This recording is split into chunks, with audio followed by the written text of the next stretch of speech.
Hola a todos, bienvenidos al segundo vídeo sobre la crítica de la razón pura. Hoy vamos a analizar la estética trascendental. En el anterior vídeo nos centramos sobre todo en la biografía y en la introducción sobre Kant.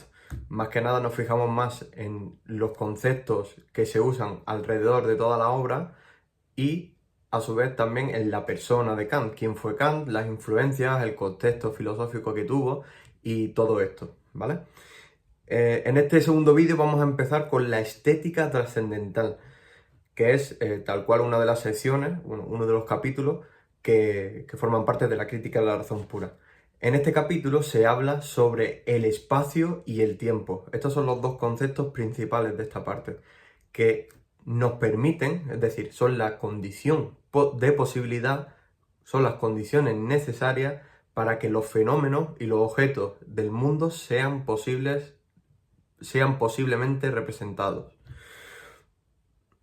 La estética trascendental Kant la define de tal manera: es la ciencia de todos los principios de la sensibilidad. Como dijimos en el primer vídeo, Kant diferenciaba entre sensibilidad y entendimiento como las dos formas del conocer que tiene el ser humano. En la estética trascendental nos fijamos en la forma de la sensibilidad, que capta los objetos a través de intuiciones. Y las intuiciones son los que conforman los fenómenos, ya que si nos acordamos, la diferencia entre fenómeno y númeno es que fenómenos son las cosas tal cual se nos presentan a nosotros y el número sería la cosa en sí misma, lo que sería la esencia única que nos es imposible de conocer, según Kant, porque la única forma que tenemos de conocer el mundo es a través de fenómenos. Y los fenómenos son construidos a través del espacio y el tiempo. Son las formas a priori quiere decir antes de la experiencia, que permiten que nosotros podamos conocer los objetos de esa manera. Vale, la sensibilidad es el actor principal en esta estética trascendental. Es lo que permite, es la capacidad de recibir representaciones para el ser humano. ¿De qué forma recibe esas representaciones? A través de intuiciones.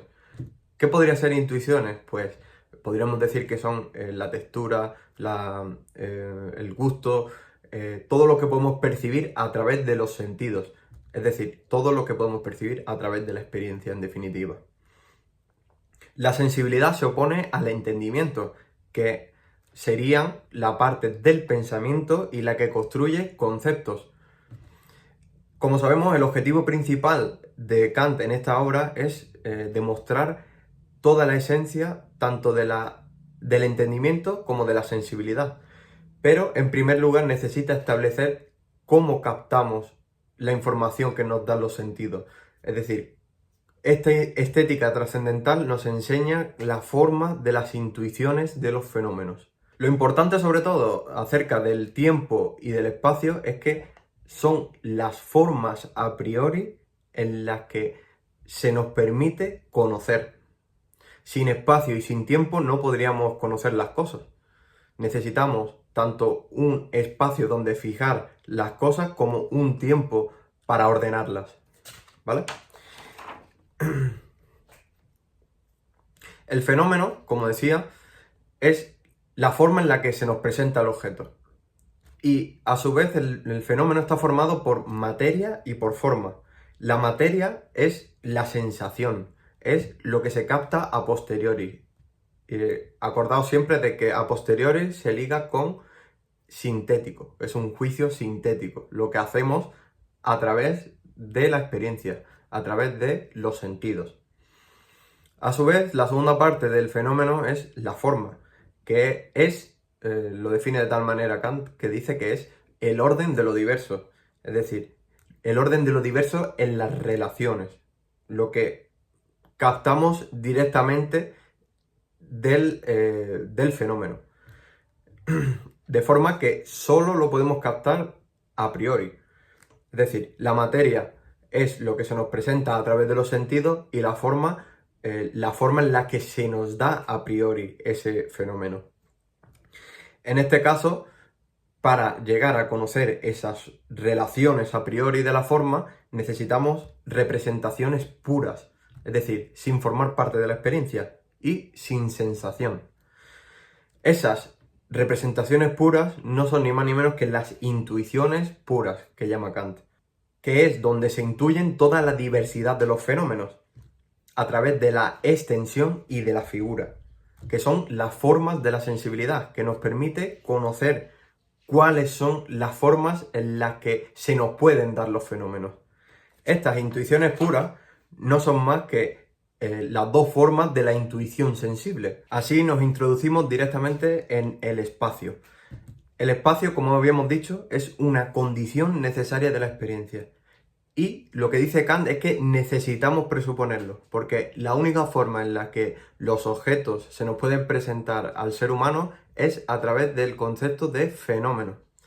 Y ese fenómeno es la única manera en la que se nos puede presentar las cosas. Por lo tanto, necesitamos suponer ese espacio, necesitamos representarnos a priori que ese espacio es real. Por lo tanto, el espacio es la condición de posibilidad de los fenómenos y es lo que llamamos una intuición pura, porque solo existe un espacio, es decir, el espacio es infinito. Necesitamos eso porque no puede haber varios espacios según la noción de Kant, ya que entonces no se nos podría representar como forma de la sensibilidad, como forma de nuestras intuiciones, ya que el espacio y el tiempo son lo que permiten que las cosas se nos den como fenómenos.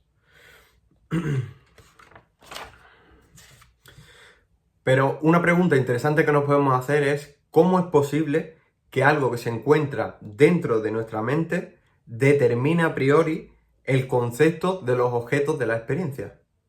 Es decir, el espacio y el tiempo son formas de la sensibilidad que encontramos dentro de nuestra cabeza, es decir, son unas representaciones que nos hacemos nosotros a través de la suposición para entender la forma en la que son captados los fenómenos, la forma en la que son captados los objetos. Y lo interesante es que lo necesitamos como propiedad formal, es decir, necesitamos al espacio y al tiempo como propiedades formales de los fenómenos, porque si no, no habría forma de poder representarnos las cosas, ya que si no existe ni el espacio ni el tiempo, solo podríamos representarnos las cosas como en sí mismas.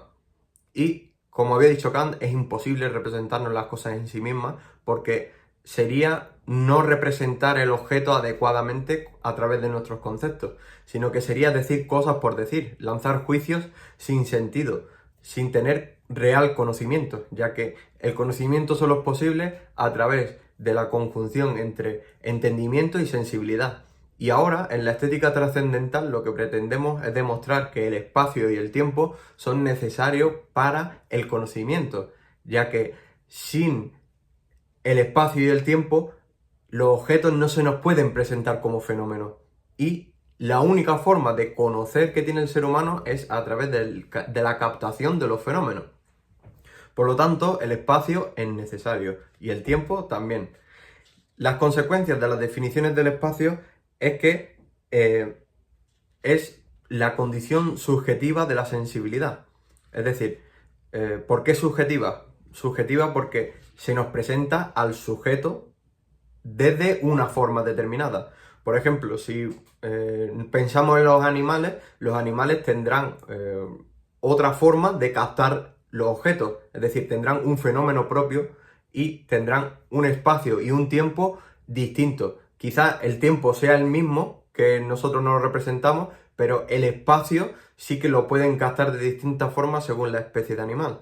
Por lo tanto, el fenómeno es lo que da sentido a la realidad y el espacio es lo que permite que esos fenómenos se nos puedan dar.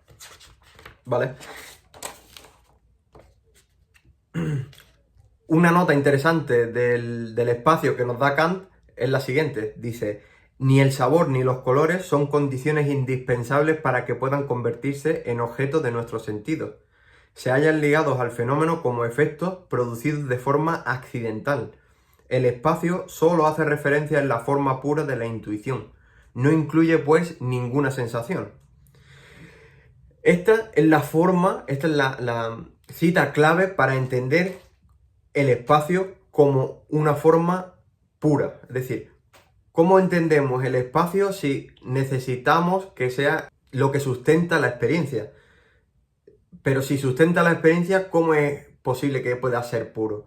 Es decir, aquí está en el fondo el debate de los juicios sintéticos a priori, que decíamos en el anterior vídeo que los juicios sintéticos a priori son lo que permite conjugar el entendimiento con la sensibilidad y lo que produce efectivamente conocimiento.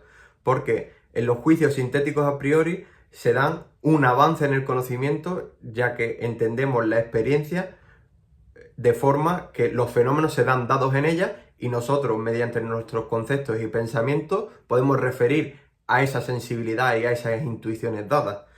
Por lo tanto, aquí vemos que el espacio está representado fuera de la sensación, fuera de lo que entendíamos por el contenido del fenómeno, sino que es una forma del fenómeno, ya que permite que sea dado ese contenido. Ya que no es algo como los sentidos, no es algo como los colores, el gusto, el tacto, no es nada de eso, sino que es lo que permite que eso sea dado, que esos sentidos se nos den. Y así pasamos al tiempo, donde también es una condición necesaria de los fenómenos, es una condición necesaria del conocimiento. Y de él se deducen la coexistencia y la sucesión. Estos son los elementos claves del tiempo que permiten identificar que una cosa pueda coexistir al mismo tiempo con otra, pero también nos hace entender la sucesión en el tiempo. Por ejemplo, nos daría la justificación de que haya causas y efectos, donde haya un hecho que produzca un efecto y así sucesivamente. Donde vemos implicados los conceptos de necesidad y de contingencia, en el caso de que si hay un efecto, necesariamente debe haber una causa, que después nos introducirá más adelante en la analítica trascendental a entender la posibilidad de Dios, según Kant. Es muy interesante porque da una explicación bastante racional y al fin y al cabo resulta bastante interesante, independientemente de si crees en Dios o no. Porque las representaciones de las religiones que tenemos hoy en día simplemente son, más que eso, son devociones, más que creencias son devociones, por intentar imponer el concepto sobre lo que realmente es Dios. Y ese es el mayor problema de las religiones, lo que produce los mayores conflictos hoy en día. Pero volviendo al tiempo, que es lo que nos interesa, dice Kant, por ejemplo, tiempos diferentes no son simultáneos, sino sucesivos. Es decir, realmente solo existe un tiempo. Al igual que decíamos con el espacio, que solo hay un espacio único, es necesario que solo haya un tiempo único, un tiempo infinito, donde los fenómenos se puedan ser representados o simultáneamente o sucesivamente, es decir, a través de un orden de causas y efectos, o incluso a la vez también pueden darse, pero necesitan ser fenómenos diferentes, aunque pueden convivir en el mismo tiempo, es decir, en el mismo momento, ¿no? Por así decir. Las consecuencias del concepto de tiempo son las siguientes.